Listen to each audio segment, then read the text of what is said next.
Guys, hurry up with the photo, please. Ready for the second group. Look at all that gold.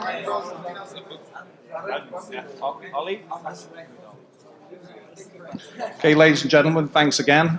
Introduce you again to your host, Ali, who has a little news to break. What's up, guys? Again, just want to say thank you again for coming out, and it's kind of surreal to see all this hardware out there and all these guys, some of the top guys that ever did the sports: Kamaru, Khabib, Kayla, Henry, Justin, Lance. All these guys up there is like, I believe it's 9 built up there, and it's kind of me looking at them is making my eyes hurt, and I kind of very much. You can go ahead and ask question. We'll let Lance gonna start because Lance is gonna announce a fight. Who he's gonna fight first and when and where.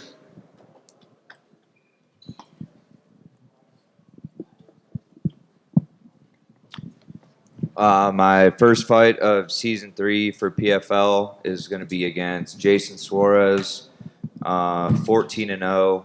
I think he trains out of ATT, and that's going to be May 21st. So that'll be my first fight of season 3.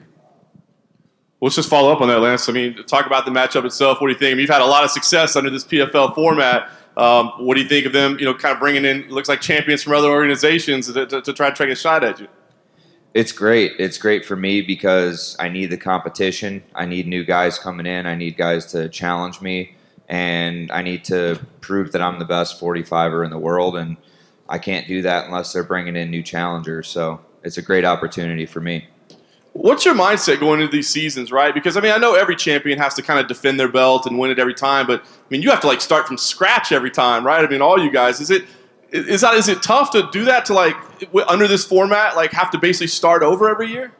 Not really. It just goes back to my wrestling career where every season is a fresh start and you're starting new at the beginning of the year and you have to work your way back to the title again. So it's very much the same as what I've done my entire life. Fantastic. Thanks, Lance. Habib, I wanted to ask you, yesterday was a pretty wild day. I don't know that we were expecting that. So now that you've had a little time to calm down, decompress, think about it all, what do you think about what you saw yesterday with Tony Ferguson? What's up, guys? How are you? Thank you for coming. First of all, I want to say thank you for my brother Ali. He did a very good job. I'm so proud of him. Thank you, Ali. and I forgot my belt home. And thank you, Henry. Thank you for belt, brother. You have a lot of gold. Thank you so much. I got so much gold. I'm letting these dudes borrow it. Thank you, guys. And about yesterday, I think it was fun. It was fun, because Tony is a funny guy. That's why I think. Because it's next month, final. Next month, I hope we're going to fight final because this is very interesting fight. Dream fight for fans, for you guys, media, for fighters, everybody want to watch this fight, Like fan, I love this fight too, And we'll see. We'll see. Thanks. I want to follow up with Anthony Johnson, please. We've been seeing a lot of you Rumble, but we don't know what's going on yet. You keep teasing us that you're coming back and that there's going to be fights scheduled. Now we're hearing maybe light heavyweight, heavyweight. What's the plan, man? Give us the update. Where are we going on progress? I mean, everything is going smooth. No date set yet. I just plan on, catching a lot of bodies when I come back. That's all I know. It don't matter if it's heavyweight or light heavyweight. So you are open to both divisions? Yeah. I knock them all out. It don't matter. Nice. Are you in the USADA pool yet? That's one of the big hurdles, right? Probably next month, something like that. Okay, fair enough. Hey, Justin Gaethje, I want to ask you, we've got a great lightweight title fight coming up, but we're kind of looking at how the bookings are lining up and who's fighting who. Sounds like Poirier and Hooker might be lined up. The name that stands out there for you seems like Conor McGregor. Is that a fight that interests you at this time? Do you think that's your next move? I think I've put myself in a great position to challenge for, the world title, to fight, try to be the best in the world. If Conor wants to go past me, he has to go through me. And I think that's the only way to legitimize the process and, make it right, pretty much. So I think that's the fight. And April 18th is a big day for the lightweight division. we've been waiting a long time to see this fight, and I can't wait to watch it. Fair enough. I know you guys are right in front of each other, but I mean, do you see yourself fighting Khabib at some point for that title? Oh, absolutely. I mean, the only way to get paid here is to fight somebody. So I need him. And we need each other to get paid. And I got here. There's only one reason I'm here, to prove or to try and prove that I'm the best in the world. All I ask is that I have a say in my destiny. I get to at least have a little bit of say, and the politics, come into play.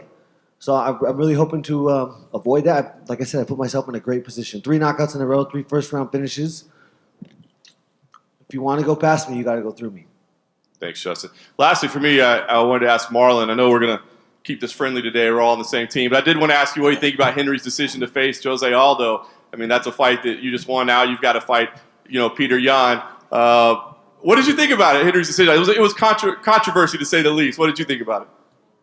First of all, thank you, Ali, to be here, and pleasure to be with all those champions right here, all these great fighters. And I think it's a smart decision, Henry is his position. He's the champion. He won 2 belts. He gave up the flyweight division, and he picked a good fight, a good opponent for him. Aldo's a legend, and we'll see what happened. But I think he was smart. He took a good fight for him. You know what, John? Can I chime in on that a little bit? I said I think people tend. Can you guys hear me? Yeah, everybody good? Oh, we can hear you. My last three opponents, I want to tell you guys, because I am getting a lot of shit. Oh my God, Peter Yan, Aljamain Sterling.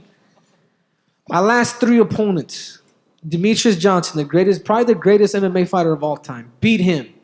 Second was TJ Dillashaw, man, the guy that was on EPO, the greatest bantamweight of all time, beat him. And then the killer back here, man, has been knocking people out. And his last 3 opponents, he knocked down the first round. Guys, Peter Yan, he fought a 41-year-old retired skateboarder. Aljamain Sterling, you know what I'm saying? Like, give me the name. I deserve the name. And it was a close fight with Marlon and Aldo. Man, Aldo's he's a legend. I'm out here to take names, man. I'm out here to build my own legacy. If you guys don't like it, like Dana said, don't watch it. But I know you guys are. You want to take the last drown him, right? My question is for Kamaru. So, man, on your Instagram, you posted a picture and you said you can't wait to flee the crime scene again in your next fight. Now, all points are leading to a Jorge Masvidal fight, man. How do you feel like stylistically just fighting him in a fight, hopefully in July? I'd flee the crime scene again. Yeah. Just like that. Guys, there's really no... first of all, thank you guys all for coming. And, of course, my brother Ali for putting this together. But, guys, there's really no clear-cut guy. If you want to... we get in this sport to prove that we are the best at it. You want to fight the best guy, which is why Khabib chose to go with Tony. He feels like that's a guy that deserved that fight. If you really look at that, I think the guys fighting for the #1 contender are fighting this month, March. Leon Edwards is fighting Tyron Woodley. Those guys are fighting for the #1 contender spot. This is a fight that, of course I want to fight Masvidal. There's a lot of hype on that because, I need that. I'm trying to get paid too. I'm trying to ride into something nice. So, of course I want that fight. But, guys, how is he the #1 contender? Because of hype? Exactly. You can't tell me that he's beat the top guys in the top 5 to where he's proven himself as the #1 contender. He has not. So, that's all that is. But if it's him, I would gladly love to fight him. If it's one of the guys fighting next month, I would gladly love to.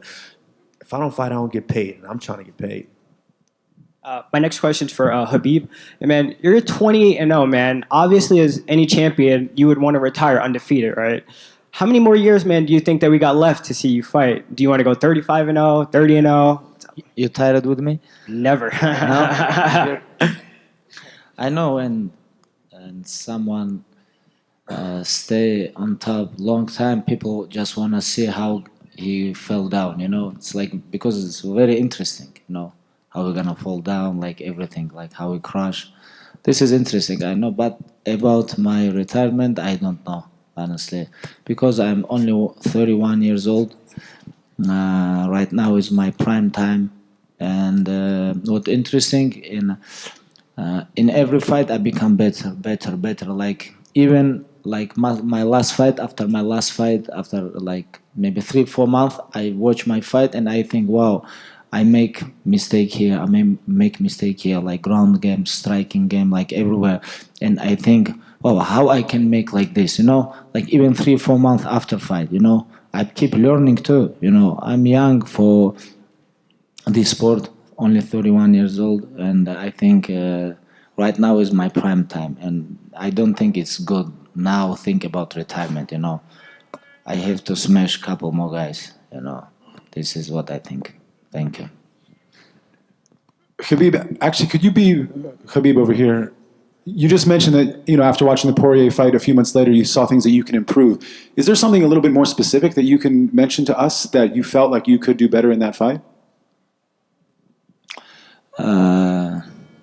Nothing, just I train every day and I try to watch my fights, how I move, how I use my legs, how I use my hips, how how I use my footwork on stand up, everything I just try to learn, because if you stay on same position, like a lot of tough guys, a lot of tough high level fighters, high level lightweights, they train so hard because they want this gold, and that's why I cannot lose my like motivation, like my mind, like nothing. I have to be focused on my career, and that's why I try to keep learning. Because if you stop, someone gonna come and take what you have, and that's why I have to improve a lot. And learning is the most important stuff in MMA. Not only MMA, like all sport. Like George St. Pierre say, even if you black belt, in your mind you have to stay like white belt, and something like this.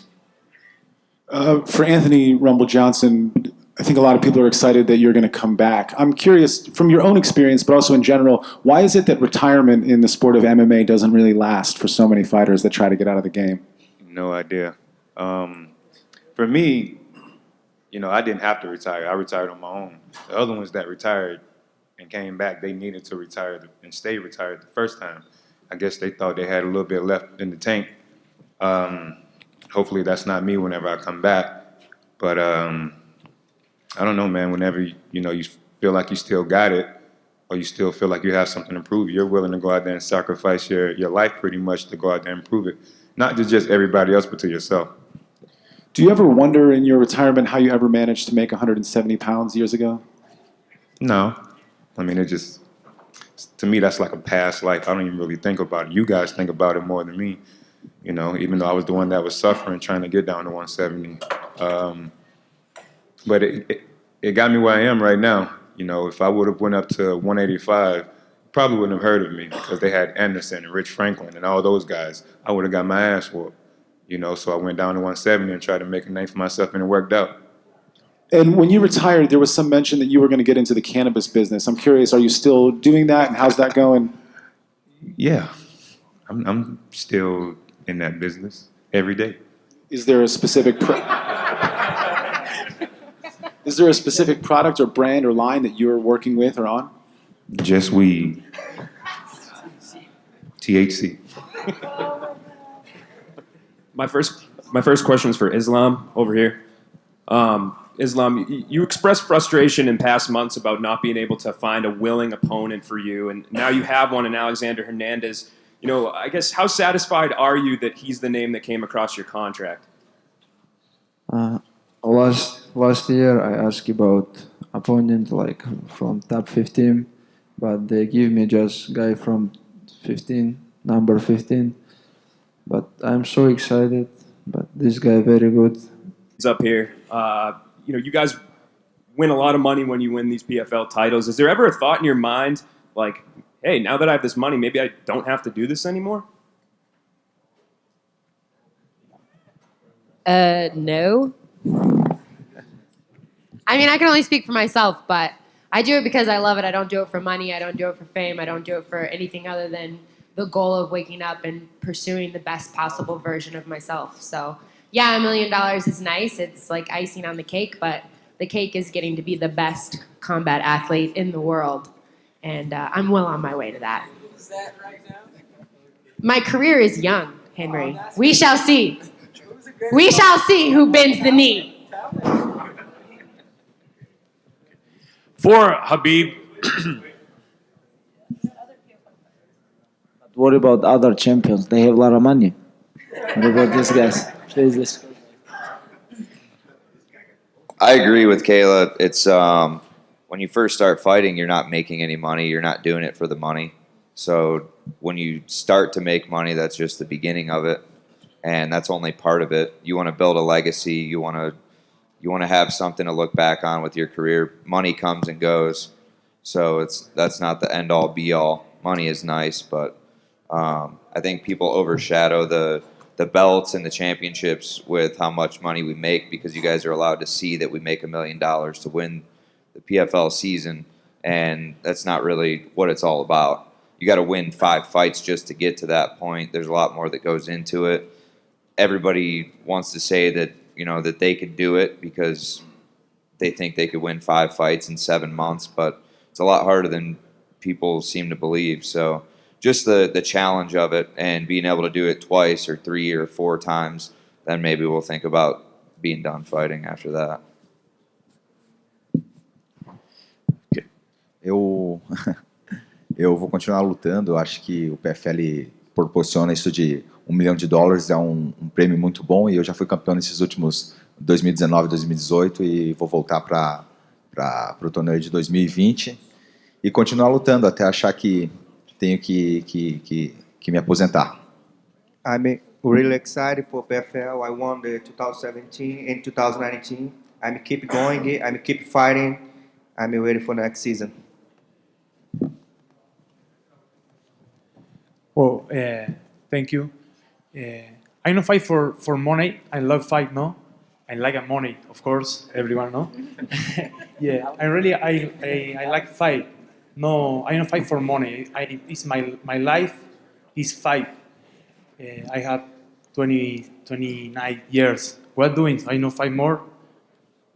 What is my objective, no?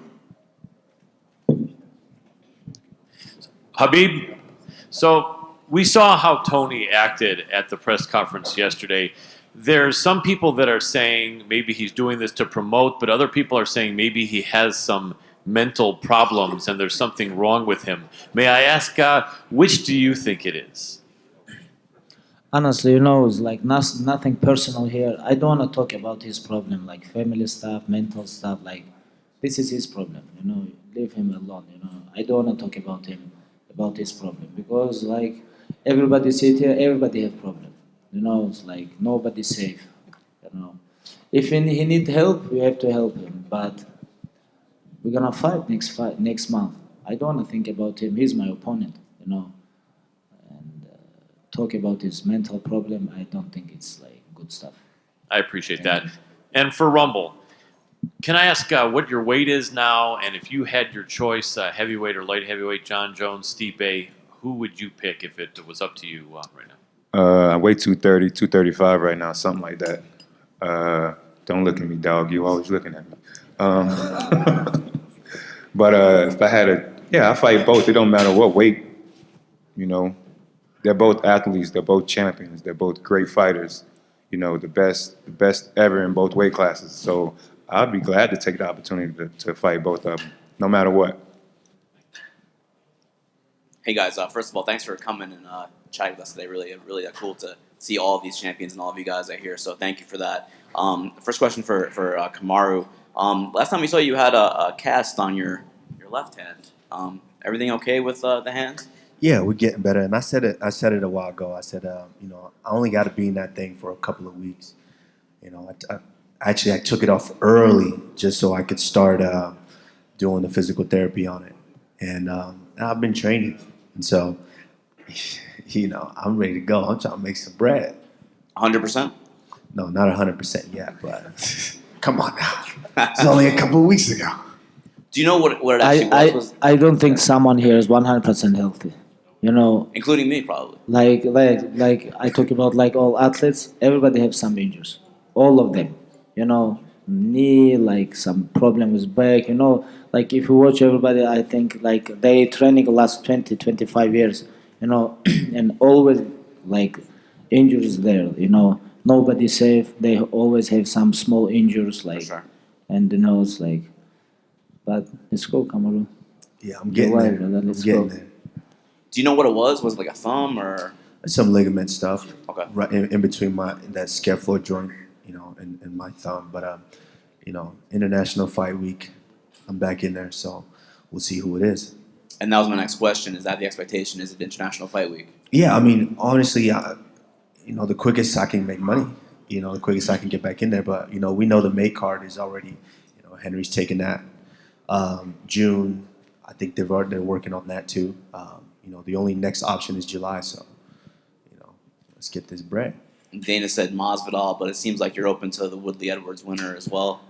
You know, this is a part. That's the good thing about when you're a champion is, you know, now it's a partnership. You know, of course, it's still more so the UFC, but it's a partnership. Now I have a little bit of a say so, but I want what Dana wants. If Dana thinks that Masvidal is what's gonna make me the most money, then that's what I want. You know, I don't object to any of it. Thanks. Frankie Edgar, what's happening, man? I just want to ask you, right over here, Jim Greasehaber, cage side seat. I have to ask you about this trend, everybody calling out legends, and people calling you out now, being a legend in the sport. You've been a guy in multiple divisions, had the belt around your waist, fight anybody, anywhere, anytime. But at this stage of your career, when you're still going and all these guys are calling you out as a legend, how do you feel about being a legend, and how do you feel about all these young guys trying to make a name off you? You know, that's the nature of the sport. The whole legend talk, I'm not really down with it. You know, that's for after I'm done fighting, I think. You know, and there's a lot of legends up here too right now. You know, so I don't like being compared to anybody else, stuff like that. I'd rather just worry about me. But yeah, I mean, it's nice to be called out by these guys. It means I've done something in my career. I built a name for myself, and you know, that's their job to kind of get a name off of me. And for the champions up there, whoever wants to answer it, the business, and we see Henry with what he's doing. Could be. I let you borrow my belt. If I wasn't to literally open my mouth, and I want you guys to listen to this, the flyweight division would have been gone. I took it upon myself to become the Triple C and to make it happen. Look, man, like listen to Chael Sonnen. Fucking Triple C, call him Triple Cringe, Triple C. The dude saved 57 freaking jobs.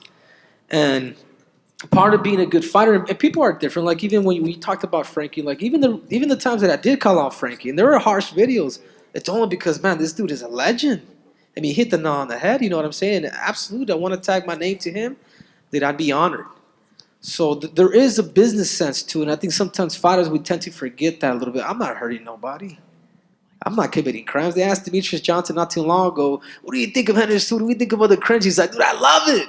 That dude's not hurting nobody. I mean, this is the dude that I defeated. This is the dude that I beat. So part of the game is being an entertainer as well. And I happen to save a division on top of that. So I'm happy with that. I have something. Hey, here someone have 2 gold medal Olympic. You know, calm down, please. And I fight in a promotion where I don't have to talk shit. I just have to win. Well, you also get $1 million, so I wouldn't either. Just one for Ottman in the back there. Big fight for you coming up against an opponent who had a big upset in his UFC debut. Just tell us what you think about this matchup for you. I'm happy to. First of all, I want to thank Ali to who made this event possible, who brought all these great fighters, all these great people together. Thank you, Ali. About my next fight, I'm happy anytime to fight. I take any opponent serious. I prepare like always. I never give predictions. Only Allah knows what happened. As long as I give my best, it will go the best way, how it have to go. I'm happy. See you 18 April. Just a quick one for Khabib. You have Islam on the same card as you, Ottman. Does that make the experience of what's going to happen in Brooklyn even more exciting for you? It's gonna be very hard, you know. A lot of my brothers gonna fight with me, you know. we just signed my cousin, 12-0, but he's still young, but he have to improve a lot, and he have to show, who he is, and it's gonna be very hard. Honestly, like when I fight in the last fight in Abu Dhabi, it's like focus on myself. It's very hard, like when you're close people fighting, you cannot just warm up, You're gonna watch they fight. You're gonna nervous, of course, but anyways, like last time I have very good energy. Like before fight, when Islam just come back to locker room, he win, and he come back like I feel like so much energy. I hope they gonna give me like victory before my fight, and it's gonna be big night for not only like for UFC and fans, like for our team too. It's a very big night. Question for Ottman right here. During this last Dominance Media Day we spoke, and you said you were going to work with Ali to bring an event to Morocco. That was one of your goals. So I'm curious if there's been any talks of bringing the Octagon to Morocco. Yo, I left. I left this question to you. I said Morocco is happy to host UFC, and everything is possible in Morocco. Me and my brother, we represent Morocco in UFC, and we would love UFC to come to Morocco. It's never been in Africa. We have a lot of African UFC fighters in the UFC. We have champions like Usman Kamaru. We have other champions also too in UFC. So anytime UFC want to come to Morocco, we have everything. We have venues, we have flights, we have hotels, we have anything. It's secure there. It's anything UFC might need there. It's just a matter of the management and UFC and what Ali make out of it with the UFC. But anytime, welcome. And I have a question for anyone on the stage that wants to answer. Last night, Invicta tested the open scoring where the corners could know the judge's scorecard between rounds. So I'm curious if anyone likes that idea or if they watched it and what they thought of that situation.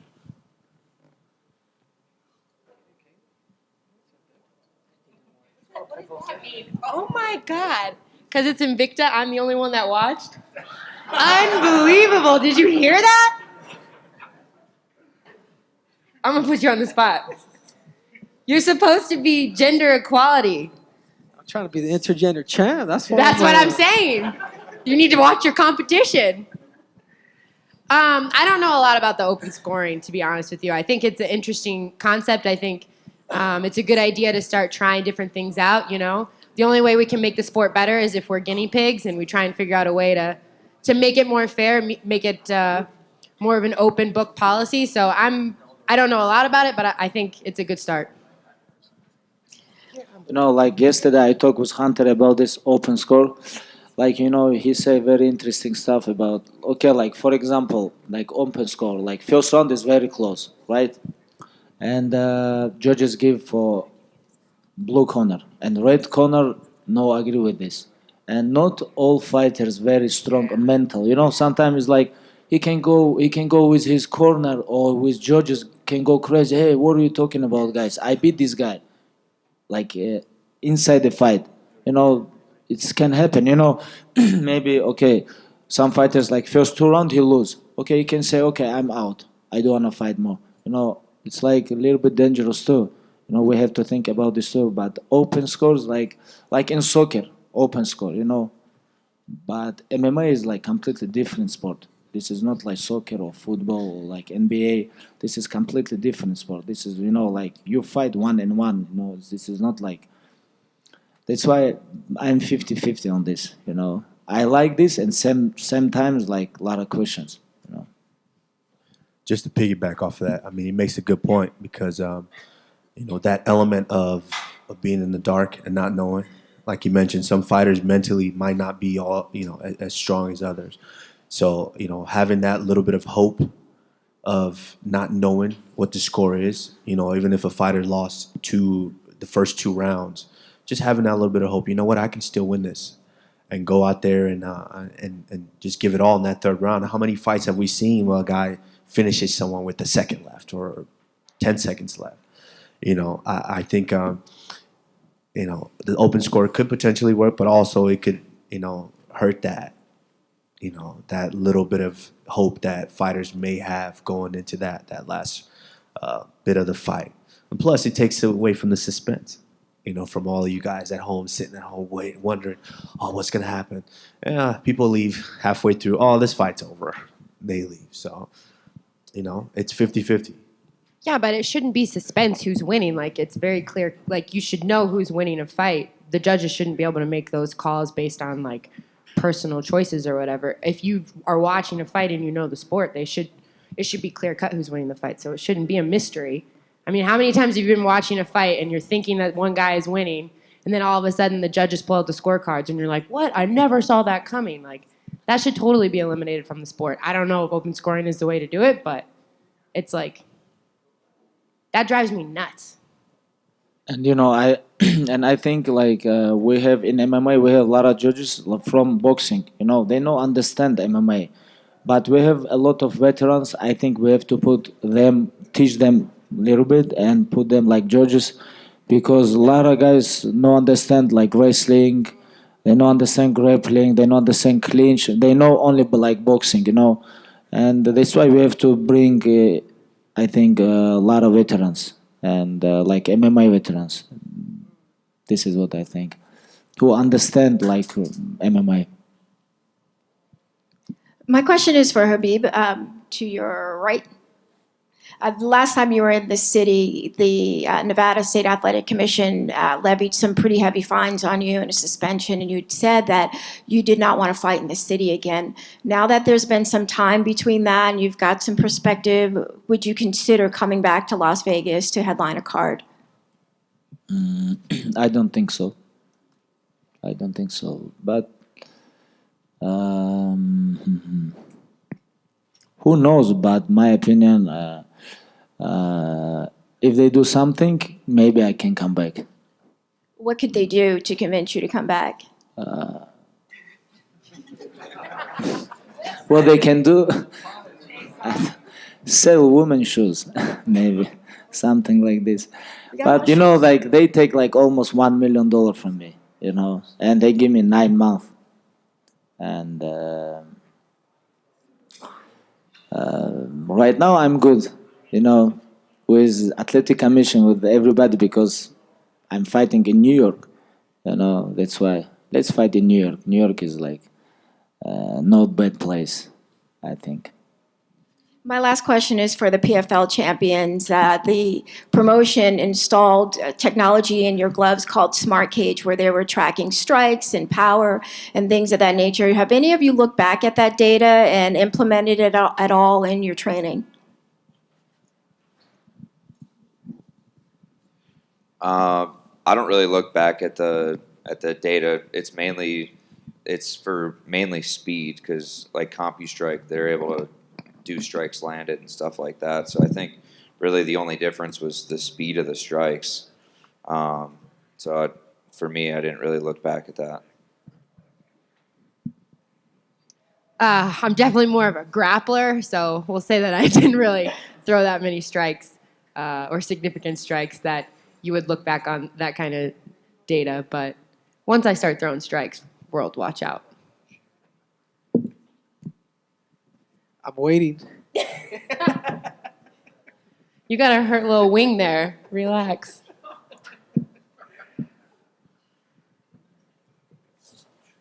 Okay, guys, thank you very much. We're going to do a group photo now, so can I get all fighters to the stage, please? All fighters from both groups to the stage, please.